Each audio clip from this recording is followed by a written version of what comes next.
दोस्तों north Korea के अंदर अब एक नया रूल आ चुका है जहां पर रेड लिपस्टिक को भी बैन कर दिया गया है। नॉर्थ कोरिया की गवर्नमेंट ने इन्होंने कहा है कि भैया इससे महिलाएं और भी ज़्यादा अट्रैक्टिव लगती हैं, जिसकी वजह से इसको बैन कर दिया जाना चाहिए। तो बैन कर दिया गया, यहाँ तक कि बालियाँ तक पहननी बैन कर दी गई और ब्लू जीन्स तो वहाँ पर पहनी ही नहीं जा सकती। इस तरीके के रूल तो ऑलरेडी थे। और बाकी हेयर स्टाइल के बारे में आपको मालूम होगा, वहाँ पर लिमिटेड हेयर स्टाइल ही फॉलो करती हैं वहाँ की लड़कियाँ। लड़के भी मतलब लिमिट के ही हेयर स्टाइल हैं उनके लिए। हालांकि ये किम जोंग उन खुद एक प्लेजर स्क्वाड लेके घूमता है जिसके अंदर 25 लड़कियां होती हैं जो कि खुद हैंड पिक्ड होती हैं। मतलब स्कूल तक में जाके देखा जाता है कि कौन सी लड़की सुंदर है और उसको इस स्क्वाड में डाल दिया जाता है। तो इस तरीके की चीज़ें होती रहती है वहाँ पर हर साल। लेकिन यहाँ पर रेड लिपस्टिक बैन कर दी कि लड़कियाँ ज़्यादा अट्रैक्टिव लगती हैं, तो उसकी वजह से कोई नहीं लगाएगा। बस हमारी ही जो हम चुनेंगे सिलेक्टिव लड़कियां, उन्हीं के साथ में ऐसा किया जा सकता है। जो जीन्स भी पहनेंगी, बाली भी पहन सकती हैं, लिपस्टिक भी लगा सकती है, खाली उन्हीं को अट्रैक्टिव लगना है, बाकी सब ऐसे ही लगो। और मैं तो कहूँगा जिस देश के अंदर इस तरीके की चीज़ें होती हैं कि भैया जगह जगह जाके लड़कियों को ढूंढा जाता है एक डिक्टेटर के लिए, तो वहाँ पे तो खैर उनको मेकअप करने का क्या, पूरा गंजा ही रह जाए वही सही है, इज्जत तो रहेगी। दोस्तों यूएस के स्कूल अब एआई गन डिटेक्शन फीचर के बारे में भी सोच रहे हैं, क्योंकि वहां पर स्कूल शूटिंग काफ़ी ज़्यादा हो चुकी है, जिसकी वजह से वो अपने सिक्योरिटी मेजर्स को और भी ज़्यादा इफेक्टिव बनाने के लिए अब इस तरीके की भी चीज़ें कर रहे हैं कि भाई कोई भी बच्चा अगर गन ले आता है, क्योंकि वहाँ पर बड़ी आसानी से लाइसेंस मिल जाते हैं गन के, तो पेरेंट्स के पास होगी तो भाई बच्चा भी उठा के क्या पता ले आए। इस तरीके की चीज़ें ना हो, तो उसके लिए एडवांस टेक्नोलॉजी का सहारा ले रहे हैं। हालांकि कईयों का मानना यही है कि भाई बच्चा अगर बैग के अंदर लाएगा तो तुम डिटेक्ट कैसे करोगे कि भाई इसके अंदर वो चीज़ है। लेकिन हाँ, फिर भी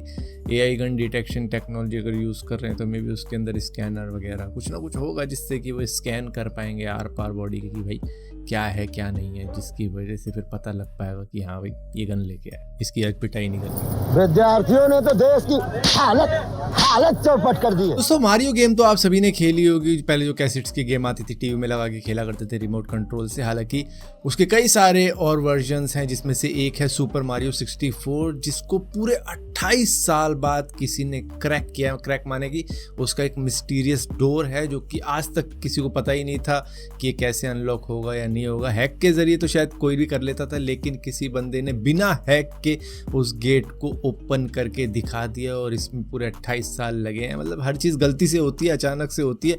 अब इस बंदे के साथ में ऐसा हो गया कि बिना जाने ही इस गेट को खोल दिया, जिसके बारे में किसी को मालूम ही नहीं था 28 साल तक। दोस्तों चाइना पकड़ा गया है स्पाई करता हुआ सारी दुनिया पे। दरअसल इंडिया ने तो पहले ही चाइनीज एप्लीकेशंस को बैन कर दिया, लेकिन अब बाहर की कंट्रीज को भी अकल आ चुकी है। दरअसल ऑस्ट्रेलिया ने पकड़ा है चाइना की दीदी एप्लीकेशन को, जेनशाइन इम्पैक्ट को, टेमू नाम की एक ई कॉमर्स एप्लीकेशन को, और भी कई एप्लीकेशन है जिसके अंदर चाइना स्पाई करता है। दरअसल वो क्या करता है आपको बताएगा नहीं, लेकिन आपका पर्सनल डेटा वो जमा करता चला जाएगा और उसके बाद में कंट्री के हिसाब से अपना प्रोपेगेंडा फैलाते हैं। उन पर्सनल डेटा को लेके फिर फिल्टर करते हैं और उस हिसाब से अपना प्रोपेगेंडा फैलाते हैं किस कंट्री के अंदर क्या फैलाएं, किससे हमारा फायदा होगा। तो इस तरीके की चीजें करता हुआ पकड़ा गया है चाइना। दोस्तों ग्लोबल वार्मिंग के नज़ारे तो आप देखते ही आ रहे होंगे कि भाई सऊदी अरेबिया जहाँ पर पूरा रेगिस्तान है वहाँ पे घासें उग गई हैं, इतनी ज़्यादा बारिश हो गई। इसके बाद में दुबई का नंबर आया, वहाँ पर स्ट्रोम तूफान इस तरीके का आया, जिसके बाद में बारिश इतनी ज़्यादा होगी कि वहाँ पर फ्लड का माहौल हो गया। और दिल्ली के अंदर अभी रिसेंटली 1-2 दिन पहले ही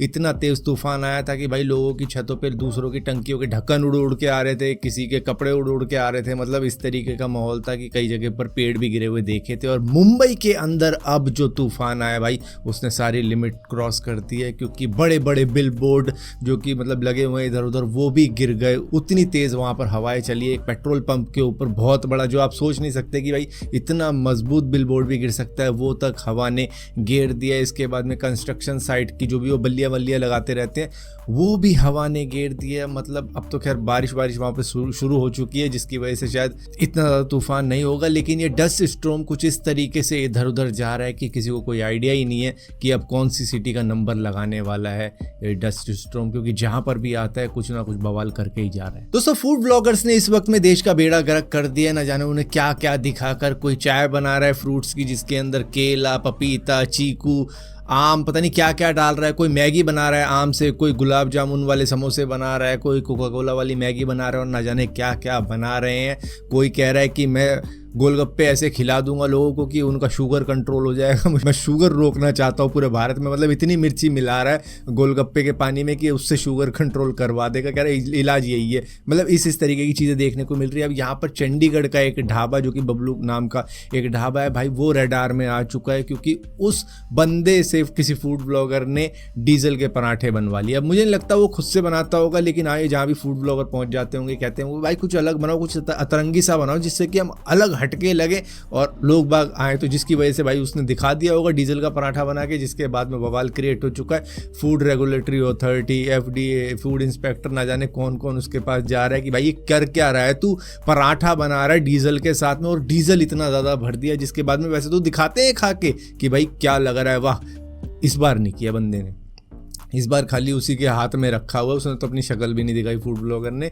और यूँ कह रहा है वो सामने वाला भी जो बना रहा है कि भाई ये मक्खन के साथ देते हैं और तुम्हें पसंद ना आए तो थाने में मेरी रिपोर्ट करवा देना। अब ऑनलाइन इतनी ज़्यादा रिपोर्टिंग हो चुकी है कि भाई अगले का शायद ढाबा भी बंद हो सकता है। तो भाई जो भी मतलब फूड स्टॉल चलाते हो भाई, इन लोगों के कहने पर इतनी अतरंगी हरकतें मत किया करो, क्योंकि ये तो आने वाले वक्त में ना जाने क्या क्या कर दे। तंदूरी रोटी भी ये गटर के ढक्कन खुलवा के लगवा देंगे किसी ना किसी से।